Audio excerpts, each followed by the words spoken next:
নমস্কার বন্ধুরা, Bengali food জাংশনে আপনাদের সবাইকে আবারও একবার স্বাগত জানাই। কেমন আছেন সবাই? আশা করি সবাই এই শীতেও ভালোই আছেন। তার জন্যই এই শীতের মরশুমের একটি খুবই সুস্বাদু রেসিপি নিয়ে আজকে আমি হাজির হয়ে গিয়েছি। তা হলো শীতের সবজি দিয়ে চিকেন। আমরা যখন চিকেন খেতে খেতে একঘেয়ে হয়ে যাই, তখন কিন্তু আমার এই রেসিপিটি আপনারা একবার ট্রাই করতে পারেন। কোনো একদিন আমি আমার নিজের অজান্তেই এই রেসিপিটা আবিষ্কার করে ফেলেছিলাম এবং সেদিন আমার বর খেয়ে খুব প্রশংসা করেছিল। তাই সেই রেসিপিটি আজকে আপনাদের জন্য নিয়ে হাজির হলাম। দেখুন, এখানে আমি নিয়েছি চিকেন। মোটামুটি 600 গ্রাম মতো আমি এখানে চিকেন নিয়েছি। চিকেনের বোন পিসগুলোই নিয়েছি। আর কি নিয়েছি দেখুন, শীতের আলু ছোট ছোট ধরনের, ব্রকলি নিয়েছি, ক্যাপসিকাম লম্বা করে কাটা, গাজর লম্বা করে কাটা, আর নিয়েছি হলো বিনস, এটাও একটু বড় সাইজ লম্বা করে কাটা, আর পেঁয়াজ কলি যেটাও একটু বড় বড় করে কাটা। এর সাথে আছে আদা, রসুন, কাঁচা লঙ্কা ও ধনেপাতা, আর আছে মটরশুঁটি। আলু কিন্তু ঠিক এরকমই ছোট ধরনের আলু দিতে হবে, নতুন আলু। এর সাথে নিয়েছি আমি ধনে গুঁড়ো, হলুদ গুঁড়ো, লবণ ও কাশ্মীরি লঙ্কার গুঁড়ো। শীতকালে ভাবুন, অনেকেই আছে সবজি খেতে চান না কিন্তু চিকেনটা পছন্দ করেন, তখন আপনারা এই সবজি দিয়ে যদি চিকেন রান্না করেন তাহলে কিন্তু সে খাবেই খাবে। এর স্বাদটা কিন্তু অতুলনীয়। এই চিকেন রান্নাটি পুরোটি হবে সাদা তেলে। এখানে আমি 4 থেকে 5 টেবিল চামচ মতো সাদা তেল দিয়ে দিয়েছি। তেলের মধ্যে আমি কিন্তু কিছু ফোড়ন দিইনি। প্রথমেই ডাইরেক্ট আমি চিকেনটা লবণ ও সামান্য হলুদ, কাশ্মীরি লঙ্কা গুঁড়ো দিয়ে একটু ভাজা ভাজা করে নেব।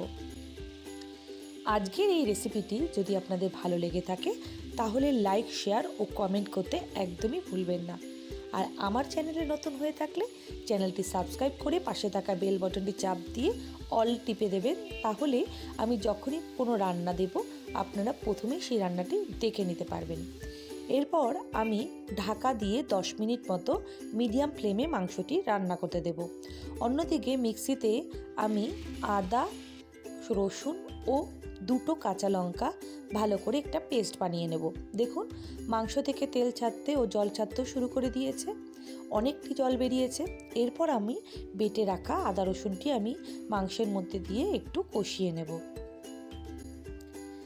শীতের রাতে আপনারা এই ধরনের মাংস, রুটি বা ভাত যে কোনো কিছুর সাথে খেতে পারেন।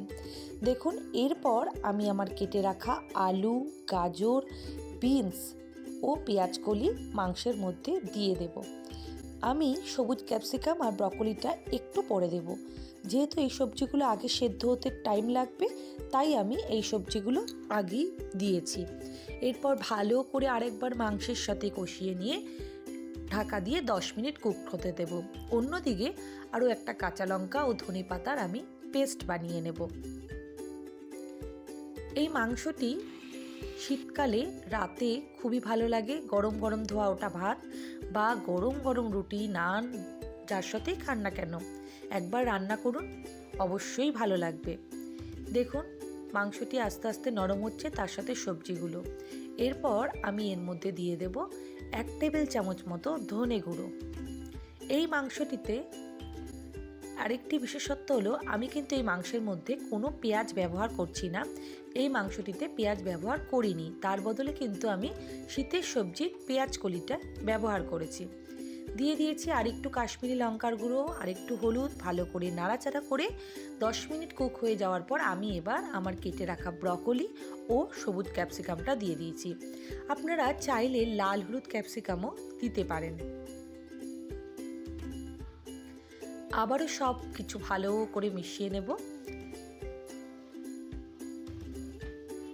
মাংসের সাথে সাথে সমস্ত সবজির যে পুষ্টিগুণ রয়েছে তা মাংসের ঝোলের মধ্যে মিশে যাবে। এরপর আমার বেটে রাখা কাঁচা লঙ্কা, ধনেপাতার পেস্টটা আমি মাংসের মধ্যে দিয়ে ভালো করে নাড়াচাড়া করে নেব। এরপর আমি দিয়ে দেব এরকম বাটি 2 থেকে আড়াই বাটি মতো জল, যার মধ্যে মাংস এবং সবজি ভালো করে সেদ্ধ হবে। জল দিয়ে দেওয়ার পর আমি এর মধ্যে দিয়ে দেব মটরশুঁটি ও স্বাদ অনুযায়ী লবণ ও চিনি। এর সাথে আমি দুটো কাঁচা লঙ্কাও অ্যাড করেছি, যেহেতু আমি ঝালটি বুঝে মিডিয়াম দিয়ে থাকি, আপনারা চাইলে নিজের পছন্দ মতো ঝাল দিতে পারেন। এরপর ঢাকা দিয়ে আরও 15 মিনিট রান্না হতে দেব। দেখুন মাংসের সাথে সাথে সবজিগুলিও নরম হয়ে গিয়েছে এবং খেতেও কিন্তু দারুণ হয়ে গিয়েছে। গন্ধটা আপনারা পাচ্ছেন না, তবে কথা দিচ্ছি রান্না করুন, গন্ধটা কিন্তু কোনো দিন ভুলবেন না। এত সুন্দর গন্ধ আসছিল এই মাংসের। আজকের এই সবজি দিয়ে চিকেন রান্না অলমোস্ট ডান। এরপর একটি বাটিতে নামিয়ে নিলাম।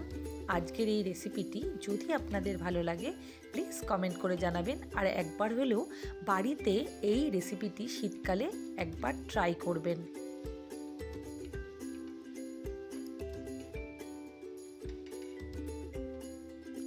বাচ্চা থেকে বড় সবাই কিন্তু এই রেসিপিটি খুবই পছন্দ করবে। আজকের এই রেসিপিটি দেখার জন্য প্রত্যেককে অসংখ্য ধন্যবাদ। সবাই ভালো থাকবেন, সুস্থ থাকবেন।